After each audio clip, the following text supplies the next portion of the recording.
बिस्मिल्लाहिर्रहमानिर्रहीम, अस्सलाम वालेकुम। हमने जो है फर्स्ट ईयर के पास पेपर्स को डिस्कस करना स्टार्ट किया हुआ है और हम जो है वो इसको बेसिकली देख रहे हैं चैप्टर वाइज। अभी हमने फर्स्ट चैप्टर का देखा जिसमें जो उसके एमसीक्यूज देखे, उसके शॉर्ट क्वेश्चन देखे। उसमें लॉन्ग क्वेश्चन तो आते नहीं है जो पास पेपर में पिछले 10 सालों में सारे बोर्ड्स में आए थे। उसके बाद सेकंड चैप्टर को स्टार्ट किया, उसमें उसमें भी जो है हमने सारे एमसीक्यूज देखे और हम उसके शॉर्ट क्वेश्चन पे आ रहे हैं। ठीक है, इसमें भी ऐसे लॉन्ग क्वेश्चन कम ही आता है बोर्ड में। अब हम इसको देखते हैं। ज्यादातर इसके जो क्वेश्चन है फ्रीक्वेंसी डिस्ट्रीब्यूशन ये सब ये आपके प्रैक्टिकल्स में ज्यादा आते हैं।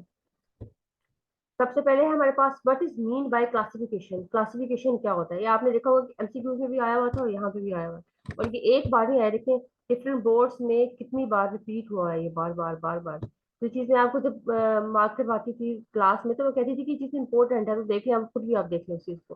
क्लासिफिकेशन क्या होता है? Classification is the process of arranging data into relatively homogeneous groups or classes according to their resemblance and affinities। तो आपको ये पता है, आपकी अपनी जो बुक से आपने याद की हुई है तो आप वही कर लें। ठीक है, classification is the process of arranging data into according to their categories या क्लासेस, इस तरह से। तो आपके आपने जो याद की है आप वो लिख लें, जरूरी नहीं कि आप ये वाली करें। इसके बाद आता है, लेकिन क्वेश्चन यहाँ से देख लें।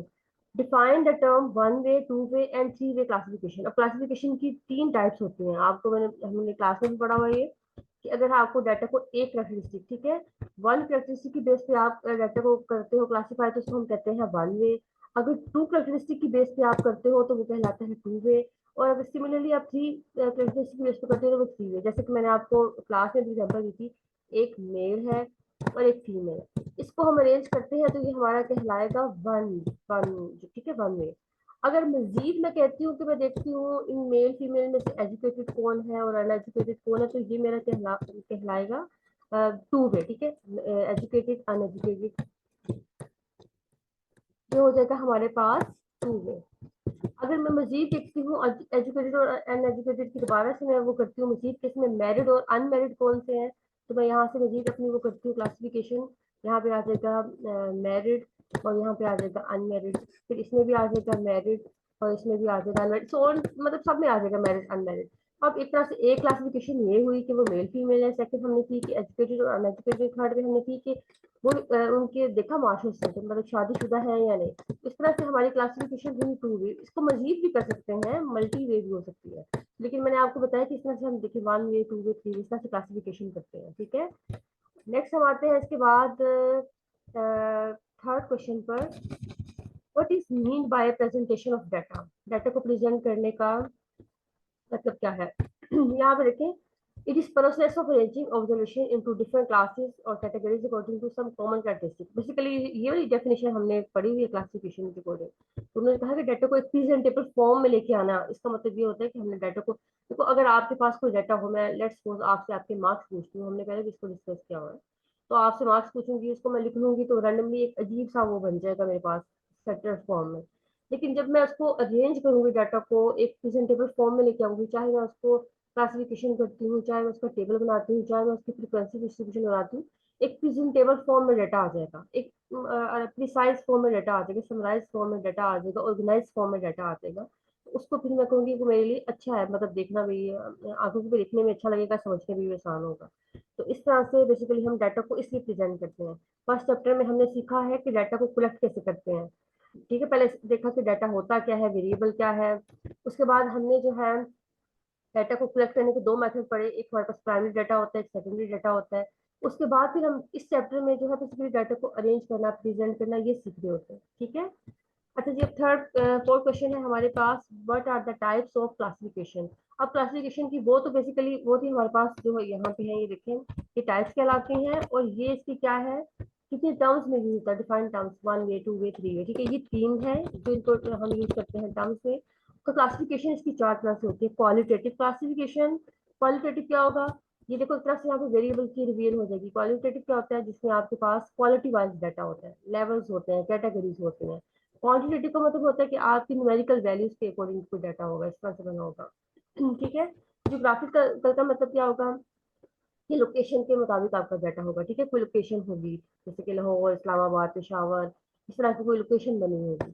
तो अब नेक्स्ट है क्रोनोलॉजिकल ऑर्डर, इसको हम क्या कहते हैं, ये भी इस तरह से हमारे पास टाइम टाइम के अकॉर्डिंग डाटा होता है अरेंज। ठीक है, क्रोनोलॉजी का मतलब क्या होता है कि आपका डाटा अरेंज है टाइम के according.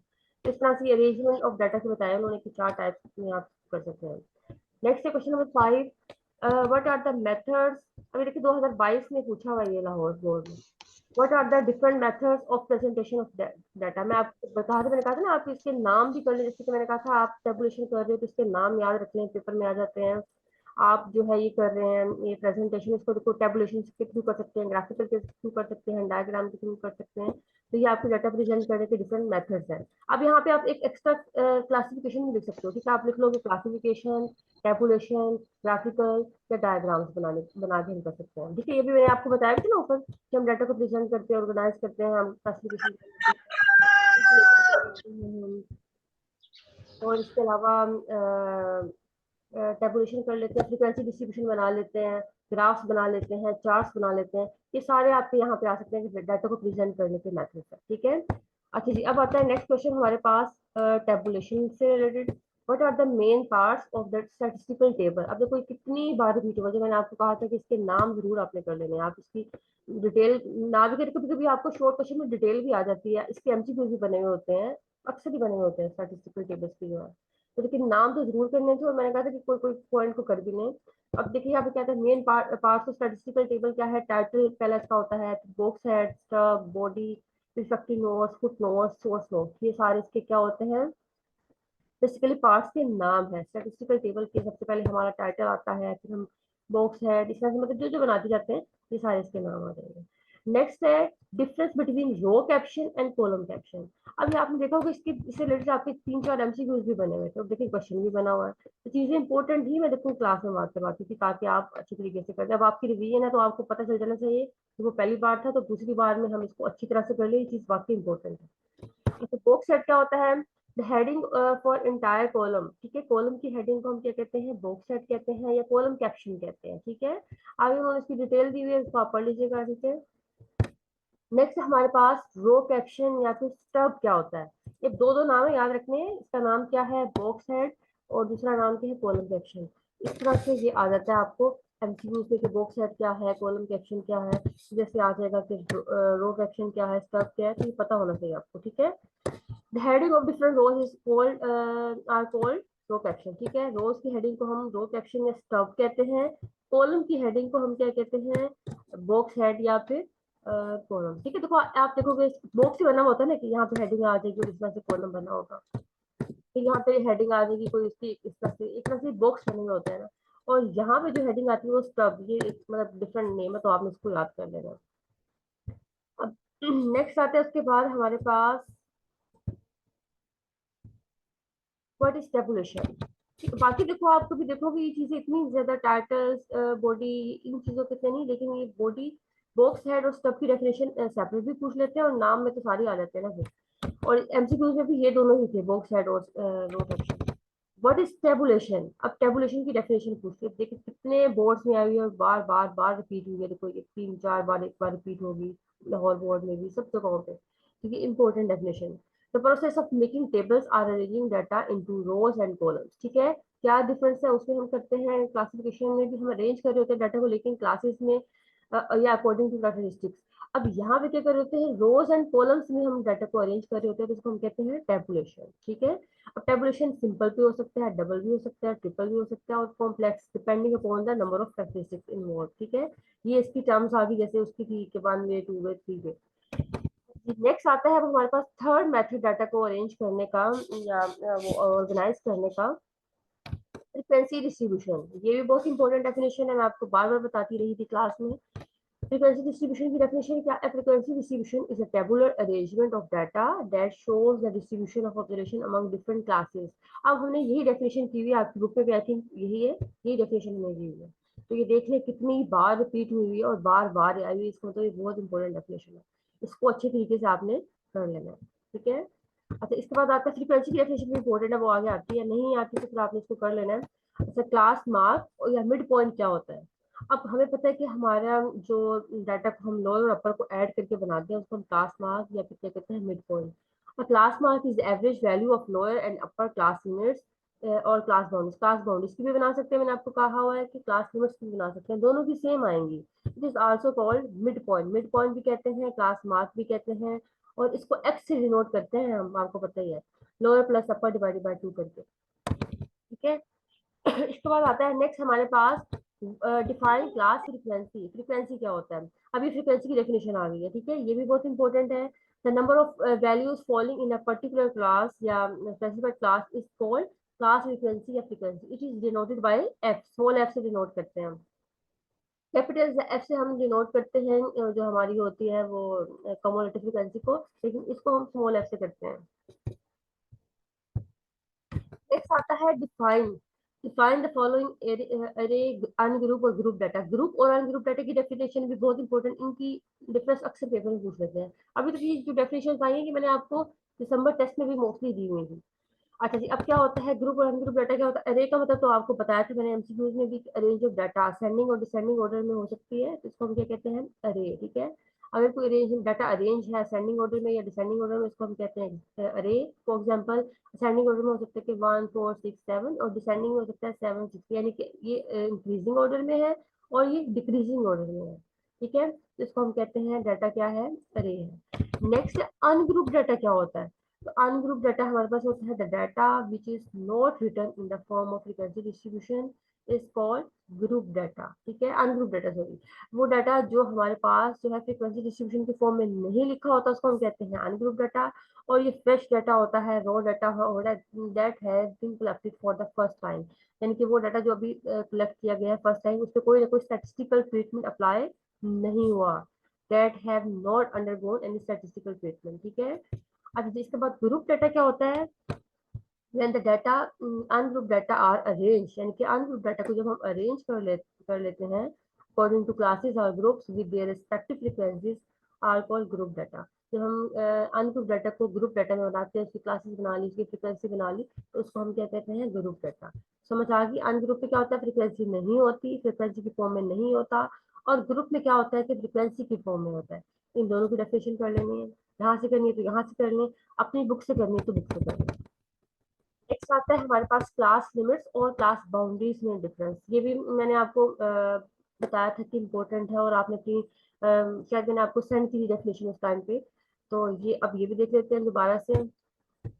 The class the class limits are defined as the values of variables which explain the classes. The smaller the value is called lower class limit, larger value is called upper class limit.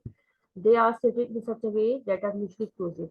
इसके बाद आता ये देखिए, जैसे कि हमारे पास ये आपको पता है 5, और यहाँ पे नेक्स्ट में 10 आता है, और यहाँ पे मैं 15 लिखती हूँ, तो इससे प्रीवियस प्रीवियस वैल्यू यहाँ पे आ जाएगी, यहाँ पे 9 आ जाएगा, यहाँ पे 14 आ जाएगा, और यहाँ पे 19 आ जाएगा।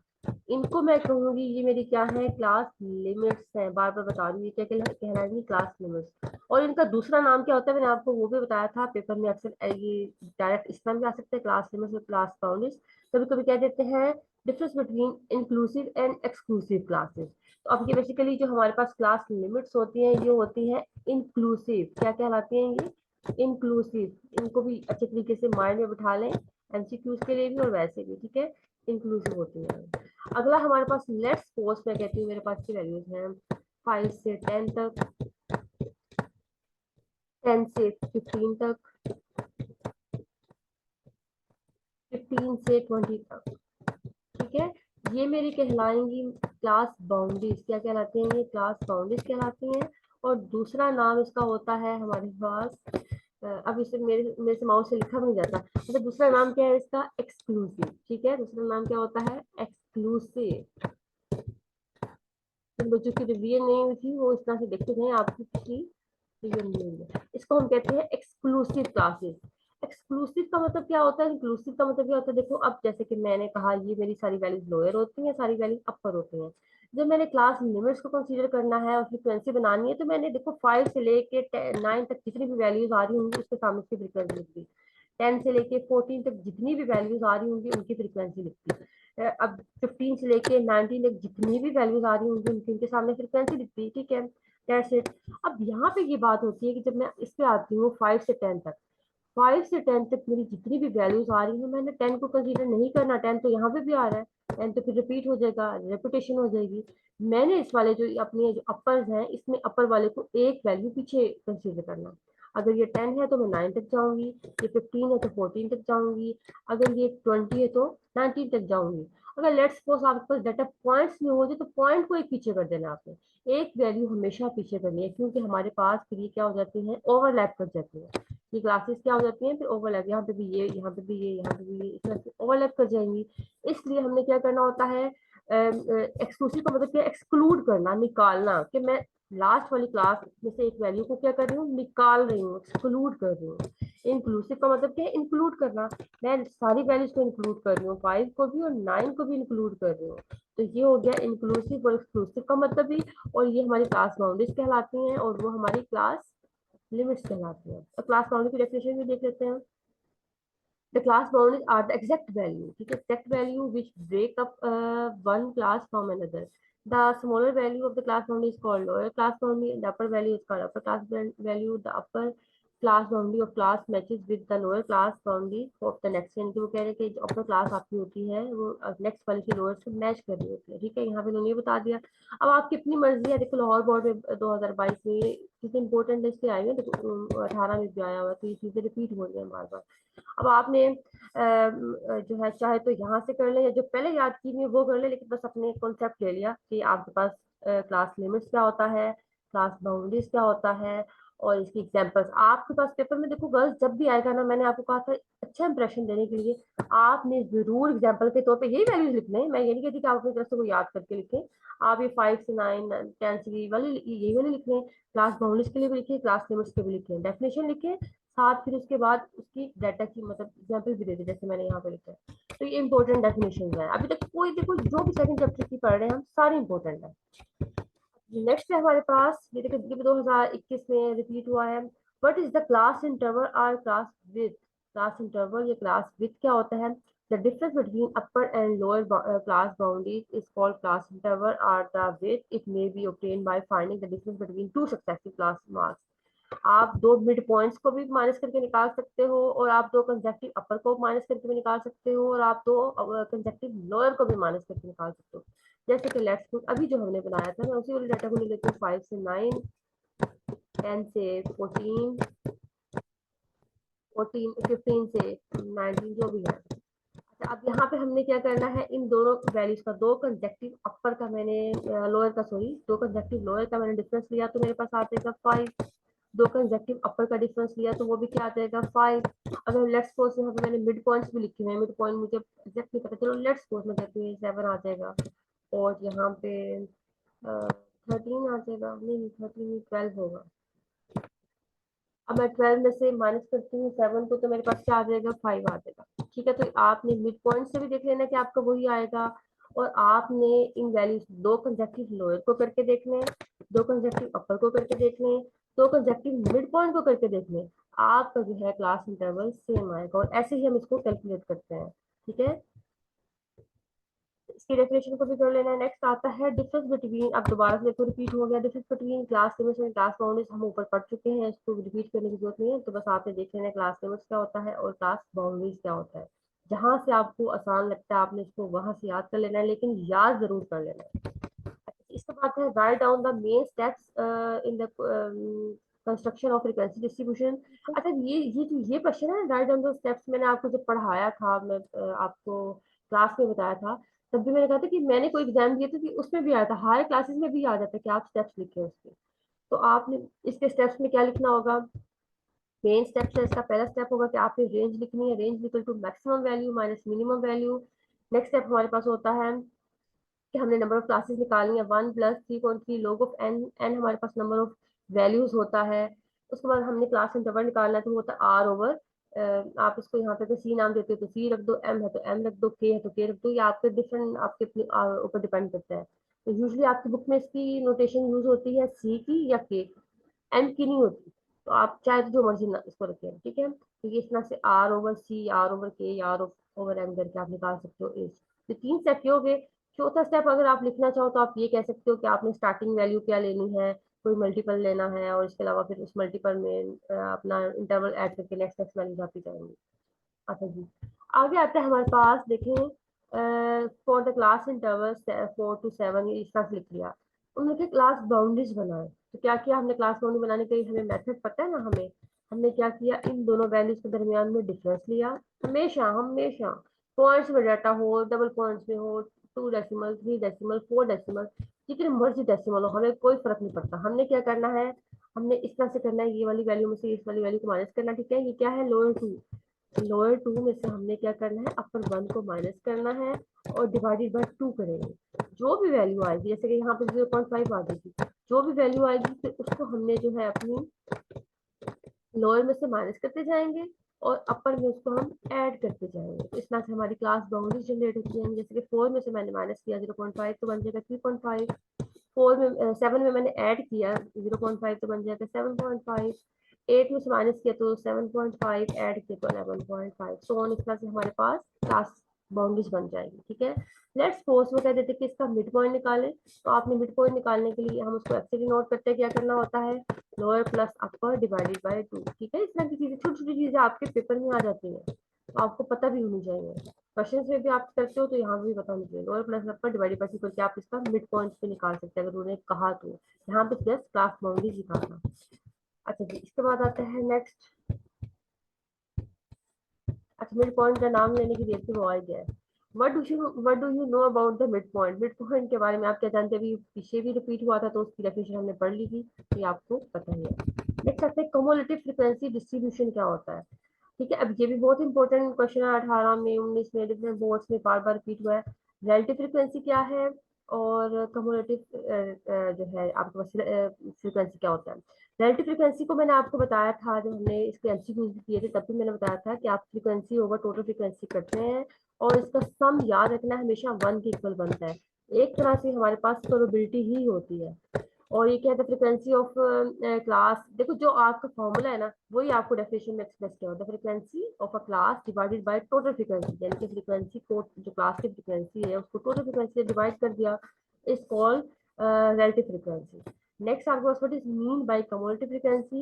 The cumulative frequency of class obtained by adding the preceding frequencies. ठीक है, और इसको हम डिनोट करते हैं सी एफ से या फिर एफ से। तो हमने क्या करना होता है, जैसे कि पहली वैल्यू हमारे पास 5 है, नेक्स्ट 6 है, उसके बाद 7 है, ये फ्रीक्वेंसी चल रही है। मैंने क्या करना होता है, पहले हमने 5 लिख लिया एज इट इज, पहली वैल्यू एज इट इज, फिर इस वाली में हमने नेक्स्ट को ऐड किया तो बन जाएगी हमारे पास 11, उसको लिख लिया। फिर इस 11 में हमने नेक्स्ट वाली वैल्यू को ऐड किया, 7, 7 को तो बन जाएगा 18। इस तरह से हम अपनी जो है बनाते हैं तो मल्टीप्लिकेशन पहली एज इट इज, फिर उसमें नेक्स्ट ऐड किया वो आ जाएगी, फिर उसमें उससे नेक्स्ट ऐड किया तो फिर थर्ड वाली आ जाएगी। सो ऑन, इसका सम करते जाते हैं। ठीक है, अच्छा जी, अब इसके बाद आते हैं हम ग्राफिक रिप्रेजेंटेशन डाटा। ठीक है, what is frequency histogram? Histogram, यहाँ पे ना भी अगर फ्रीक्वेंसी लिखे हैं तो हमें पता है कि हिस्टोग्राम बनता ही फ्रीक्वेंसी डिस्ट्रीब्यूशन का है। ठीक है, और ये भी इंपॉर्टेंट डेफिनेशन है, बार बार बोर्ड में रिपीट हुई है। तो हिस्टोग्राम जब मैंने पढ़ा था तब भी मैंने कहा था इसको नोट डाउन कर ले, इंपॉर्टेंट है, समझे हर साल ही आ जाती है। हिस्टोग्राम क्या है आपके पास, आप फ्रीक्वेंसी हिस्टोग्राम या जस्ट आप हिस्टोग्राम लिख लें, फ्रीक्वेंसी के साथ कंफ्यूज ना हो। आप यानी a frequency a histogram is a set of adjacent rectangles of for a frequency distribution such that the area of each rectangle is proportional to the। ठीक है, ये बुक वाली आप ये कर लें, चाहे आपने जो बुक से की हुई है, आपके पास हिस्टोग्राम जो होता है वो ग्राफ ऑफ फ्रीक्वेंसी डिस्ट्रीब्यूशन होता है, चाहे वो कर लें चाहे ये कर लें, जहां से आपको फिजिबल लगती है वो कर लें, लेकिन इसको कर लेना। ठीक है, अच्छा, इसके बाद आता है हमारे, आप चाहे तो यहाँ पे वर्ड वैसे आ देते हैं एग्जाम्पल। जब आप कर रहे हो तो आप इसको लेट्स सपोज बना के बता सकते हैं कि यहाँ पे हम क्लास बाउंड्रीज ले रहे होते हैं। ठीक है, जब हम इसको कंस्ट्रक्ट करते हैं तो एक्स एक्सिस पे हम क्लास बाउंड्रीज ले रहे होते हैं, वाई एक्सिस पे हम फ्रीक्वेंसी ले रहे होते हैं। होते ये भी क्या होते हैं, बेसिकली ये बार्स होते हैं, लेकिन बार्स आपस में एक दूसरे के साथ जुड़े हुए बार्स होते हैं। जो बार डायग्राम होती है वो तो सारे एक दूसरे स्पेस आती है ना, लेकिन जो आपका हिस्टोग्राम है उसमें स्पेस नहीं आती, आपकी जो है सारे बार्स आपस में जुड़े हुए होते हैं, तो इसको हम कहते हैं हिस्टोग्राम। ठीक है, अच्छा, नेक्स्ट आता है फ्रीक्वेंसी पॉलीगॉन क्या होता है। तो बिल्कुल ही लाइट सा है यहाँ से। फ्रीक्वेंसी पॉलीगॉन क्या है, frequency polygon is a line of class frequency plotted against the class mid points. अब ये भी आपने कैसे बनाना होता है, देखो बच्चों ऐसे बनाना होता है, हमने यहाँ पे मिड पॉइंट ले लिया, एक्स ले लिया, और यहाँ पे हमने फ्रीक्वेंसी ले ली। अभी जो हिस्टोग्राम था उसमें आपने यहाँ पे क्लास बाउंड्रीज लेनी थी, लेकिन इसमें क्या लेना है, mid points. Mid points x axis पे लेने होते हैं हमेशा, और वाई एक्सिस पे फ्रीक्वेंसी। अब यहाँ पे मैंने इसको बना लेना है, ठीक है, फ्रीक्वेंसी पॉलीगॉन को। अब आप देखोगे पॉलीगॉन को, जैसे कि मेरा पहला पॉइंट ये आ जाएगा, दूसरा पॉइंट मेरा ये आ जाएगा, तीसरा पॉइंट ये आ जाएगा, चौथा पॉइंट ये आ जाएगा। अब मैंने क्या करना है, इसको ऐसे करके ज्वाइन कर देना आपस में, सारे पॉइंट्स को आपस में ज्वाइन कर दिया मैं, पॉइंट्स को ये जो बने थी, तो ये मेरा कहलाता है फ्रीक्वेंसी। अब मैंने यहाँ पे क्या करना है, एक एक्स्ट्रा मिड पॉइंट लेके उसके साथ यहाँ पे नीचे इसको बंद कर देना है। याद रखना है, मैंने आपको जब पढ़ाया था, जब भी मैंने कहा था कि क्लोज ज्योमेट्रिक फिगर होती है, ये आपको एमसीक्यू में भी आता है, frequency polygon is a close geometric figure. तो इसको हवा नहीं लगनी देनी, दोनों साइड से आपने इसको बंद कर देना, ये मैंने आपको क्लास में भी कहा था। तो आपने एक एक्स्ट्रा मिड पॉइंट लेके इसको एक्सिस के साथ मिला के बंद कर देना है, तो ये हमारा फ्रीक्वेंसी पॉलीगॉन होगा। फ्रीक्वेंसी कर्व क्या होता है, एक स्मूथ सा, इसी के ऊपर मैं फ्री हैंड ग्राफ ड्रॉ कर लेती हूँ, इसको मैं कह देती हूँ ये मेरा कहलाता है फ्रीक्वेंसी कर्व, ठीक है। पिछला वाला जो मैंने बनाया था डॉट्स को मिला के, वो फ्रीक्वेंसी पॉलीगॉन था, और जो फ्री हैंड मैंने ड्रॉ किया वो मेरा कहलाता है फ्रीक्वेंसी कर्व, ठीक है। फ्रीक्वेंसी पॉलीगॉन और फ्रीक्वेंसी कर्व को आपने देख लिया यहाँ पे, ठीक है। अब आपने डेफिनेशन चाहे तो अपनी बुक से करें, चाहे यहाँ से करें, आपकी अपनी मर्जी है, इसको कर लेना अच्छी तरीके से, और इसके मैंने डिफरेंस भी बता दिया और कैसे बनाते हैं ये भी बता दिया। नेक्स्ट आता है what is chart, right it's characteristics. Chart क्या होता है आपको पता है, सिंपल बार चार्ट, आपने डिफरेंट बार चार्ट देखे हैं, सिंपल, मल्टीपल और कंपोनेंट। क्या है यहाँ पे, chart is the pictorial representation of simple statistical data in a simple, clear and effective manner. अब चार्ट है द फॉलोइंग कैरेक्टरिस्टिक। क्या होता है chart, gives a quick look, आप चार्ट से देख सकते हो, एक आपको विजुअल इंप्रेशन मिल जाता है, एक क्विक लुक मिल जाती है। It shows result more clearly than the tables, tables की निस्बत की जल्दी समझ आता है। आपने देखो अगर टेबल्स को तो पढ़ना पड़ेगा, अगर लेट्स सपोज आप क्लासेस बना रहे हो, आपको देखना पड़ेगा 5 से लेके 10 के सामने कितनी फ्रीक्वेंसी है, 25 से लेके 30 के सामने कितनी फ्रीक्वेंसी है, देखना पड़ेगा। लेकिन जो आपका ग्राफ होगा वो आपको एक नजर में सारा बता देगा, यहाँ पे सारी क्लास बाउंड्रीज होंगी लेट्स सपोज, या जो भी वैल्यूज होंगी आपकी कैटेगरीज होंगी, तो आपको एकदम से क्विक व्यू मिल जाएगा, बजाय इसके कि आप उसको एक एक करके पढ़े। It shows the extent of differences between items. It is useful for comparison, ठीक है। कहते हैं a picture is more worth than 1000 words, या पता नहीं 100 वर्ड या 1000 जो भी है, लेकिन जो इस तरह से बना हुआ है कि आपकी जो पिक्चर है वो ज्यादा रिप्रेजेंटेशन देती है। जब आता है next define multiple bar chart. क्या होता है मल्टीपल बार चार्ट में आपको पता ही है कि आपकी जो है ज्यादा वो बने हुए होते हैं बार्स, मल्टीपल, मल्टीपल का मतलब भी ज्यादा नहीं, एक से ज्यादा बने हुए होते हैं। तो जैसे कि लेट्स सपोज मैं कहती हूँ सिंपल बार चार्ट है, तो उसमें ऐसा होगा हमारे पास एक बार हो गया किसी भी कैटेगरी का, सेकंड कैटेगरी का सेकंड बार हो गया, जैसे कि लेट्स सपोज मैं लाहौर इस्लामाबाद पेशावर के तो कुछ चीज उनका शो करना चाहती हूँ, इस तरह से आ जाएगा। लेकिन अगर मैं शो करना चाहती हूँ कि मेल फीमेल लाहौर के, इस तरह से करिए कुछ भी, तो यहाँ पे एक आ जाएगा, दूसरा उसके साथ बन जाएगा, तो ये हो जाएगा मल्टीपल। नेक्स्ट बार बनाऊंगी और उसके साथ उसके सेकंड कैटेगरी बना दूंगी, या फिर इंपोर्ट एक्सपोर्ट भी कह सकते हो, कुछ भी कह सकते हो, इस तरह से हमारा ये बन जाएगा मल्टीपल। कंपोनेंट कैसे बनेगा, कंपोनेंट में ऐसा होता है कि जैसे कि आपने यहाँ पे एक ड्रॉ कर लिया और उसके डिफरेंट कंपोनेंट्स बना के बता दिए, इसमें इतने ये है, इतने ये है, इतने ये है, ठीक है। इस तरह से आपका कंपोनेंट बन जाता है, नाम से शो हो रहा है कंपोनेंट्स, कंपोनेंट्स बना रहे हैं। देखो मल्टीपल का नाम ही क्या है कि एक से ज्यादा है, बार का सिंपल बार का मतलब क्या है कि सिंपल बार्स बनेंगे, जो चीजों का नाम में है वही इसमें है। कहते हैं कि नाम में क्या रखा, लेकिन यहाँ में नाम में सब कुछ रखा है, नाम से आपको सब कुछ पता चलता है कि सिंपल है या मल्टीपल है या फिर कंपोनेंट है, ठीक है। तो यहाँ पे आपको पता चल गया तीनों ग्राफ्स का। मल्टीपल की डेफिनेशन भी देख लेनी है आपने, यहाँ से देखें, ये तो थोड़ी सी लंबी लग रही है तो अपनी बुक वाली देख लें आसान सी। सिंपल बार चार्ट भी जो आपने पढ़ी हुई है, सिंगल आइटम होता है इसमें, और ये ठीक है, ये भी अपनी बुक से देख लें। नेक्स्ट है which graph can be made from the quantitative data. अब जो आपके क्वांटिटेटिव डाटा के लिए ग्राफ्स बन सकते हैं वो simple bar chart, component bar chart, multiple bar chart, ये आपके कैटेगरीज वाले डाटा के भी बन सकते हैं। याद रखना आपने आपकी एक्सेस पे आपको कैटेगरीज ले लें और वाई एक्सेस पे आप ये। अच्छा टाइम बिल्कुल लिमिट खत्म होने वाली है, जल्दी जल्दी देख लें।